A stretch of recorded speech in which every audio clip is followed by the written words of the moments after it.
Sur les 2 buts, les 2 derniers, c'est le tien le plus beau ou celui de Bradley? Non, je pense que celui de Bradley, il est un peu plus difficile à mettre, mais Le capitaine des Bleus, il faisait quoi, lui, Juju? Il était en Suède, visiblement, Kylian Mbappé, et plus que ça, il a été au restaurant en Suède, et puis il a été aperçu, vu en boîte de nuit, pendant que ses coéquipiers jouaient du côté de Budapest. Destitution de Mbappé, nomination de Tchouaméni au poste de capitaine, victoire écrasante 4-1 des Bleus contre Israël quelques jours plus tard. Kylian Mbappé aperçu en boîte de nuit pendant que ses coéquipiers étaient en train de mouiller le maillot sur le terrain. Que se passe-t-il en équipe de France? C'est la fin pour Mbappé chez les Bleus? La nouvelle formation de Deschamps sera-t-elle de taille face aux géants belges demain, lundi 14 octobre 2024? Voici autant de questions auxquelles je vais répondre à travers la vidéo d'aujourd'hui. Bonjour cher génie et bienvenue sur Docteur Carrière TV. C'est parti!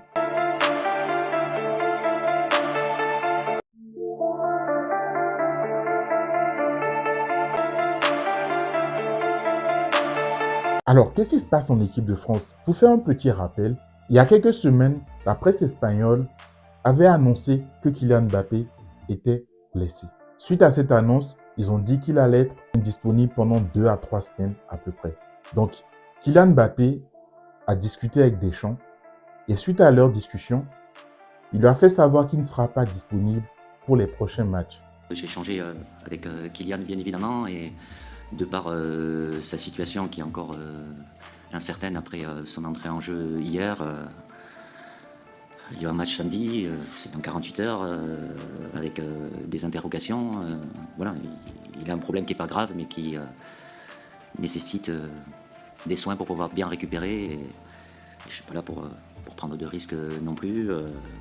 Donc voilà pourquoi Kylian n'est pas dans la liste aujourd'hui. Mais grande a été la surprise de tous de voir Kylian Mbappé sur le terrain en France, à Lille, avec son club le Real de Madrid. Et oui, il a joué plus de 70 minutes. Pourtant, il disait qu'il était blessé. Mais dites-vous que ça ne s'arrête pas là. Une semaine plus tard, il était encore sur le terrain en train de jouer face à Villarreal. 2 matchs. Mais il se déclare toujours indisponible en équipe de France. La sanction a été automatique.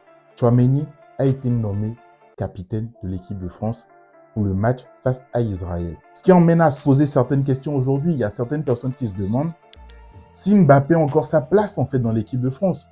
Si aujourd'hui, s'il revient, est-ce qu'il faut encore lui redonner en fait son poste de capitaine? Est-ce qu'il faut le faire ou pas? Dites-moi en commentaire. Vous en pensez quoi en fait vous? Parce que avec l'actualité que j'ai pu vous dire tout à l'heure, il y a des questions à se poser. Il faut quand même se poser certaines questions. Dites-moi en commentaire ce que vous pensez de ça. Et on va continuer donc.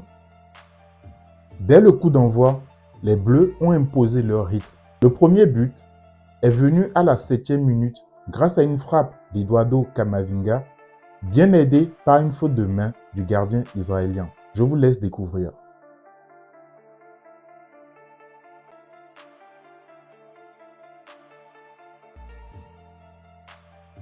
Ce but précoce a donné le ton du match. Avec une équipe de France déterminée à dominer, la défense israélienne, sous pression constante, a eu du mal à contenir leurs attaques incessantes. Cependant, tout n'a pas été parfait pour l'équipe de France. Quelques erreurs défensives ont failli coûter cher à la 24e minute. Une tête d'Omri Gandelman a permis à Israël d'égaliser temporairement.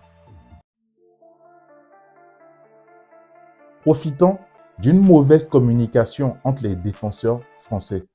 Ce but a rappelé que malgré leur domination, les Bleus devaient rester vigilants. Heureusement qu'à la 28e minute, Christopher Nkunku a doublé la mise avec un bel exploit personnel, dribblant à lui tout seul 2 défenseurs avant de placer la balle au fond des filets. C'était magnifique ce but. Je vous laisse découvrir.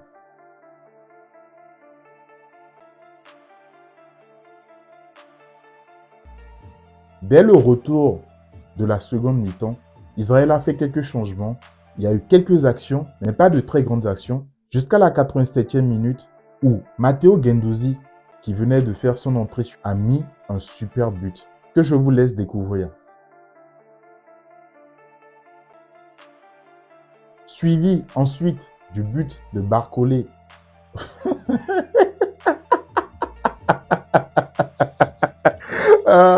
Suivi ensuite du but de Bradley Barcola à la 89e minute que je vous laisse découvrir ici.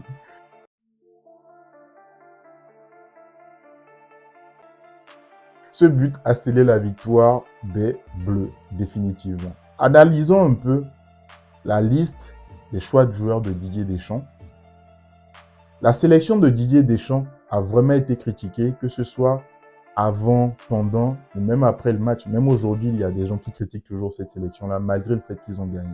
Et surtout, la raison pour laquelle cette sélection a été critiquée, c'est l'absence de Kylian Mbappé. On a pu apercevoir sur la toile ce que Kylian Mbappé faisait pendant que ses coéquipiers tentaient de mouiller le maillot sur le terrain. Il est clair que Deschamps, aujourd'hui, ce pari est un pari gagnant. Le score est 4-1. Donc, je dirais que Deschamps avait raison de faire confiance à ces jeunes-là, surtout à Kamavinga en particulier, qui a été omniprésent au milieu de terrain. Il récupérait des ballons, il lançait des attaques, il avait une aisance, franchement, c'était déconcertant. C'était vraiment déconcertant. Tchouaméni, comme je vous le disais, lui, il a montré vraiment une grande maturité dans son jeu. Il a assuré la transition tout le long du match entre la défense et l'attaque. Et ça, il l'a fait avec brio. Tchouaméni qui a été très, très contesté en tant que capitaine. Mais vous avez vu l'énergie qu'il donnait à ses coéquipiers quand il marquait, comment est-ce qu'il était là, comment est-ce qu'il se dépensait, il était là-bas, il était ici. C'est ce qu'on appelle un capitaine. C'est vraiment ce qu'on appelle un capitaine.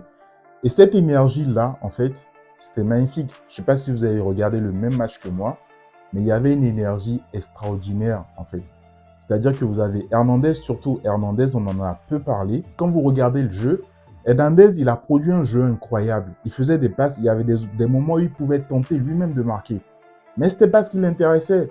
Ce qu'il allait faire plutôt, c'est qu'il allait faire des passes décisives. Et c'est d'ailleurs ces passes-là qui ont permis aux uns et aux autres de mettre pas mal de buts. Et je trouve ça magnifique. Je me rappelle que dans des articles et dans les polémiques, il y a Marcel Desailly qui disait que l'absence de Mbappé va être une grande opportunité en fait pour les autres joueurs de se démarquer. Et lui aussi, il avait raison. Parce que les Bleus ont montré que sans leur star, là, Mbappé, qu'ils pouvaient se débrouiller. Leur performance collective était meilleure, c'était impressionnant quand même. La question qui se pose du coup, c'est de savoir si cette nouvelle formation de Deschamps va pouvoir faire l'affaire face à la Belgique. Je ne sais pas si vous avez regardé le match de la Belgique face à l'Italie. Dites-moi, pour ceux qui ont pu voir ce match-là, il était magnifique aussi. Avec l'Italie qui a saucissonné les Belges au départ du match, ils étaient à 2-0. Malheureusement, ils ont pris un carton jaune parce que l'arbitre a hésité en fait entre le jaune et le rouge, mais il a fini par donner le carton rouge. Et malheureusement pour les Italiens, du coup, ils se sont retrouvés à 10 contre 11. À ce moment-là, les Belges ont pu mettre un premier but et ensuite égaliser. Ce match, ils ont fini 2-2. Donc, ça montre quand même une certaine force de la Belgique, même si au départ, ils se sont fait saucissonner. La question qui se pose aujourd'hui, c'est de savoir si ces jeunes-là, la nouvelle formation de Deschamps, va faire l'affaire face aux Belges demain.